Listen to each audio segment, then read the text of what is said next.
But fortunately, during this time, COVID hit. The whole department got wiped out. But listen, COVID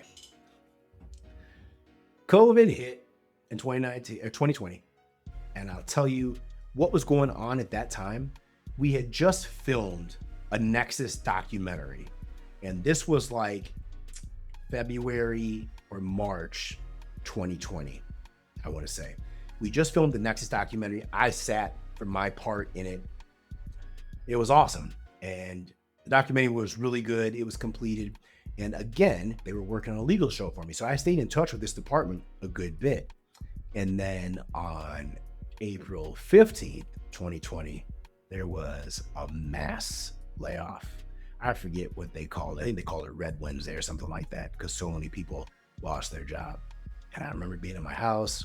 I was on my exercise bike playing 2K with my son, multitasking. I get a phone call, Michael Cole.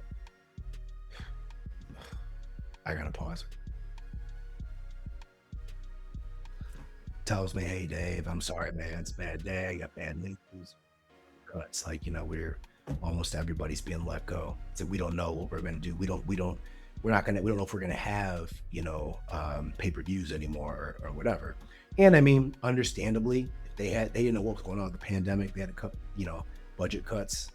Look, I hardly worked there. I was still being paid, but I know I was overpaid for what they asked me to do. So I understood it. But, it was what it was. Michael Cole told me, like the moment he can bring me back, he would if he could. And that was it. So anyway, that was devastating. Don't get me wrong. That was devastating.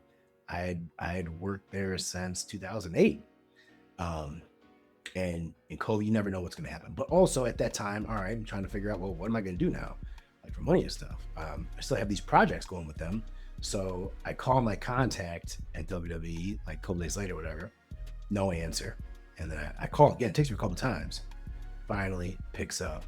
I'm asking to see, hey, I don't know if they know I got released. But hey, are we still doing this project? Because I figure like, well, are they releasing me from the announcer's contract? But obviously I'm still talent because we're still working on this other project.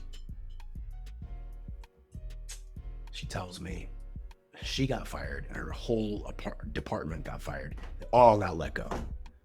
And I'm like, wait, well, what about like the Nexus documentary? Yeah, it's completed. And it was nice for her to tell us. She's like, we just are, the student people talk about this, but they just cut it down to however many minutes it needed to be, under an hour, whatever it was. And then now it's nowhere. They got fired like the next day. And as far as like my legal show, same thing. And I remember asking her, please, can you send me the pitch deck? Because she told me though too, she was like, they were really high on this and a couple of networks were really interested. So she's like, you should do this on your own, even if, because she found out I was released from WWE. I was telling her, she's like, well, you should try to do this on your own. So I was trying to get the pitch deck back from her so I could go pitch it. She's like, I can't. It's in my WWE email account. They locked me out. They canceled it.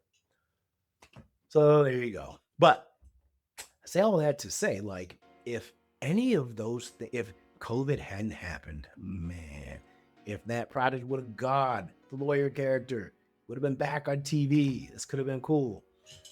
But hey, that's life. Everything happens for a reason. That just means something even better is coming.